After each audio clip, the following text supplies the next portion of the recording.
Hello, my name is Jamie Irvin, and you're watching the Heavy Duty Parts Report live. I apologize. I guess, well, if you're on Facebook, you don't know what's going on. For some reason, we've had some technical difficulties, and our Facebook feed is not working. But YouTube and LinkedIn is live right now, and we will make sure the replay is out on heavydutypartsreport.com a little later. With all of our live broadcasts, we would love to have you to be part of the broadcast. So if you'd like to make a comment or if you'd like to ask a question, feel free to do so. Also, go over to heavydutypartsreport.com and check out the podcast that we do every week. Our live stream is sponsored by the Heavy Duty Parts Report, if you will. We put out that weekly podcast episode, and it is there for you to follow for free, either on the website at heavydutypartsreport.com or wherever you get your podcasts. So let's get to today's conversation. We're going to talk about the circular economy. We're going to talk about why it's important, how it could save us all. And, really, regardless of your personal feelings about subjects like climate change, I think most of us understand that we live on a planet with finite resources, and we have the technological ability to exhaust those resources for the first time in human history. So if we don't make a concerted effort to be sustainable, bad things are going to happen.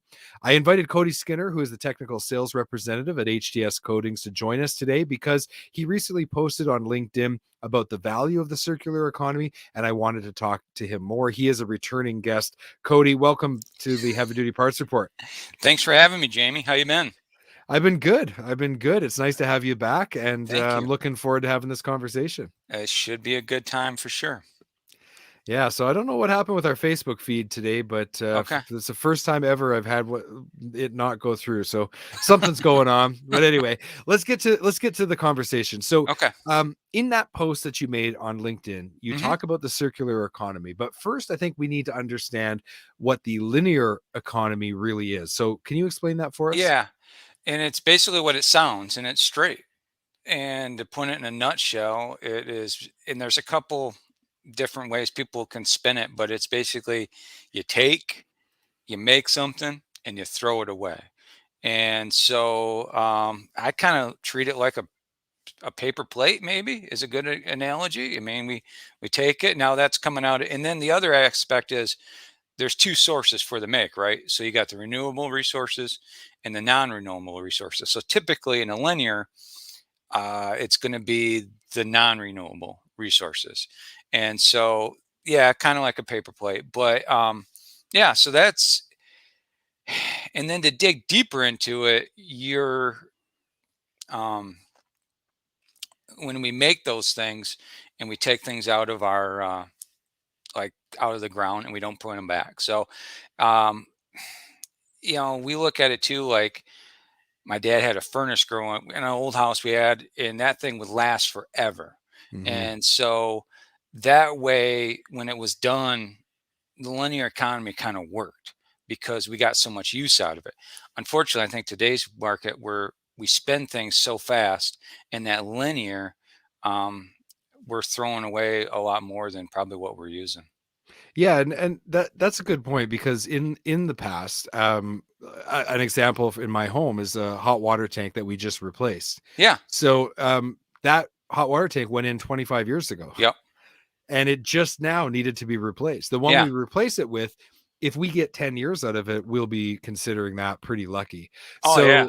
So the linear economy is something that is not sustainable in the long term. Yep. And as I mentioned in the beginning of the episode, the the technological ability to strip our planet of its finite resources, hmm it just wasn't possible up until the industrial revolution. But Yeah. certainly now that we're 150 175 years into the industrial Yeah. revolution, we're at a level where if we don't make some changes, then we're going to create some really, really bad situations for humans on the planet. Okay, Yeah. let me ask you this. The circular economy, hmm it's fundamentally different. How is it fundamentally different, and how do people who engage in it approach things in a different way? Well, I think it almost kind of boils down to like quality. And so you've got a base product, and the fundamental is you may use up part of that product and even recycle it much like a linear, but you still hold on to that base, and then you'll be able to add to it and put it back in service. And the crazy part is to I know the automotive and probably the heavy duty, that's been around for years. I mean, as a kid, you took that starter off the car in your garage and you ran it up to the parts store and they said, "Yeah, here's the core." They charge you a core for it. And so there's parts of this that's been around for a long time. It's just now has gotten to become such a fun term, and we're starting to use it more with a lot of things. But fundamentally, it's about keeping less out of the landfills and like those natural resources or the finite resources, using up as minimum as possible once we get that product out there. Right. And So so, make things that last a long time yeah. and make them of sufficient quality that they could be rebuilt or remanufactured Mhm. and used over and over again. For my first 10 years of my career in heavy duty, I worked at a reman facility, Yeah. and that's what we did. And we were working on equipment that was manufactured in the 70s Yep. and the early 80s, and this was the late 90s, early 2000s, and it was Mhm. still in service, Yep. and parts were being remanufactured over and over and over again. And sure, there were sometimes we had to use up some new raw materials, but Yeah. it was, maybe you had to rebuild a piston or something Yeah. that had corroded and was Yeah. no longer reusable. But now Yep. you're only making that one piston again instead of Yes. the entire casting, the entire pneumatic valve, and Yeah. all the parts that go into that. So Yeah. so that's really the circular economy. It's reusing those resources over and over again to consume less overall. And which is basically the heart and soul at what HTS Coatings does is, we're taking basically a powdered metal, putting it on a worn area affected by corrosion or wear, and rebuilding that thing up. And, we do it across the board. And and to kind of get back to what, I feel like a little bit, and correct me if I'm going off track here, but we're almost going to end up getting back to the products being made like our grandparents bought, where they were built to last. I mean, back in the day, you had a TV repairman. You don't have a TV repairman anymore. I mean, you had guys that would come out and fix things, and now we just boom in the dumpster. And so, in order, like you were saying at the beginning of the show, in order for us to sustain, we're probably going to have to get back to that. Yeah, and I think of, for example, furniture. Yeah. There are furniture manufacturers in the U.S. that have been producing high quality Yep. furniture, and it was like a lifetime purchase. Hmm. You bought the furniture; it Yeah. was made of high quality lumber. It was Yep. made well, Yep. and the idea was, I'm going to buy this; it's going to last my lifetime, and Yeah. maybe even my kids or grandkids will use Yes. it. And Now we you ended up compare with it. Yeah, and Yeah. you compare that to all the stuff that we buy from IKEA and overseas, and Yep. this stuff is all made of chipboard, and it Yep. falls apart within like 18 months, and then you're Yeah. back buying it again. And so now you're consuming all those resources Yes. over and over and over again, as Yep. opposed to using a reusable or a sustainable resource like Yep. lumber, where you can go and plant trees again and grow another Yeah. forest. And not to take away from the mining industry or anything like that, because we do work in those environments. I think the key is to when we do take it out, it's pinpointed. And I use that term a lot.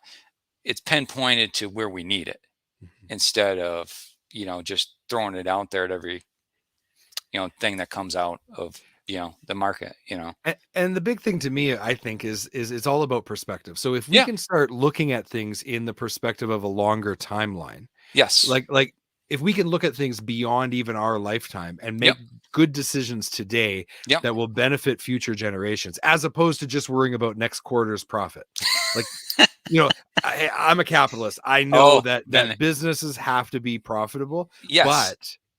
but not at all cost. Yeah. And I'm 100% with you. I think, in order for this to work for anybody, I mean, even what we do, I mean, we have customers that have a threshold out there on, and even in, the heavy industrial, that say, okay, if it's going to take X amount to repair it, I got a spare sitting over here. We'll just grab that. And so so it's up to people like you and me to figure out how we can benefit everybody involved and come up with economical ways. Because if nobody at the table is making money, then it just doesn't work. It's got to make Yeah. money for everybody.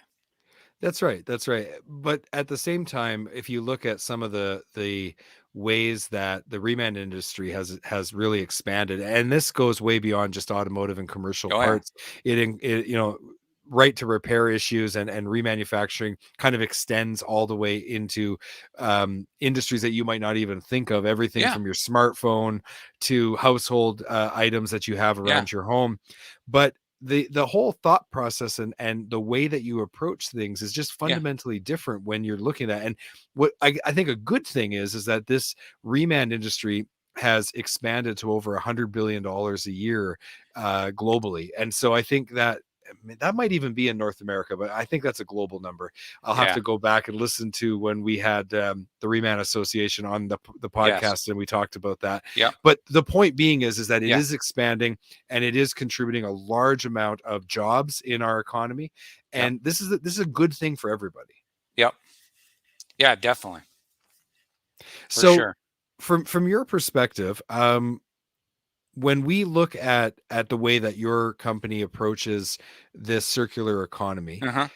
um, how would you say it has changed the way that you do business, like on a day-to-day operation, just on a day-to-day basis? Because I think that when you're in that environment, I know when I worked at a reman company, we Yeah. did things differently. I just kind of like to hear how HTS Coatings approaches day-to-day operation, and how being in that circular economy maybe has changed the way you do business. I think the biggest thing is looking for opportunities. And I was on a visit the other day and walking through a factory, and I saw a conveyor screw, and literally I think they throw it away. And I'm like, hey, wait a minute. We can work on that. And so that's the biggest thing, is knowing what we do and how we can help other people, and looking for an opportunity to instead of throwing that part away, even though it may be recycled, uh, and then we can help with lead times and all that fun stuff too. So Right. I think that's the biggest one. And just looking for opportunities to help benefit the, of course, you add in all your recycling, and trying to go paperless when you can and stuff like that. But like I said, we work in a lot of print mills too, and we spend a lot of, those roles. We work on a lot of those roles as well. So um, it all goes hand in hand, and just trying to be as environmentally responsible as possible. Right. We trying to remember the exact number on it, but I know, like the powder and stuff like that, we collect all the waste and we recycle what we can and sift out the bad stuff. Just trying to be as efficient as possible. So it really has had an impact on every aspect of the business. I was kind of curious, like, how do you personally feel about the circular economy? Well, um, I like it. I like the idea that we can make. I've always been a big fan of quality, and so when you look at that, that's like you were talking before. That's pretty much the base of it. We have that base, what we have, and then we add to what we wore off. And so I've always struggled with low bid. I've never been a fan of that. You get what you pay for, and um, so that part, and then the fact that I grew up in West Michigan. When I was a kid, it was one of the first cities, the city I grew up in, to have curbside recycling. And so from that moment on, recycling and that type of stuff has always been important to me.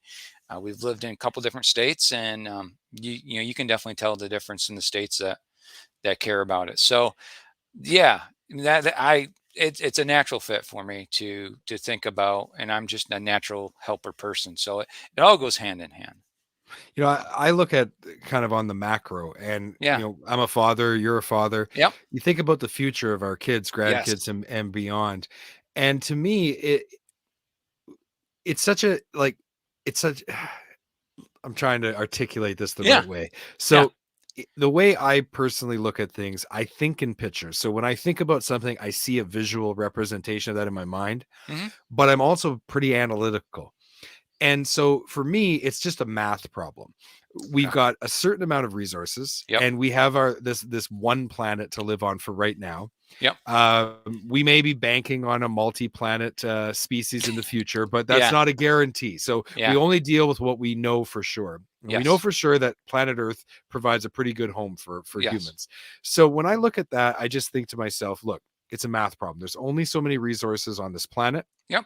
If we don't use them responsibly, and if we don't create systems to replenish those as we use them, Yep. we're going to get into a situation where it's going to be very, very bad for everyone involved, not just humans but all of the life on this planet. Yeah. And so if you really care about that, you have to think about it from the perspective of, like, if we don't make the appropriate changes now, then there's going to be these problems downstream, and we may not live long enough to feel that. But Yeah. that's not the legacy that I personally want to Yeah. leave behind. Yeah.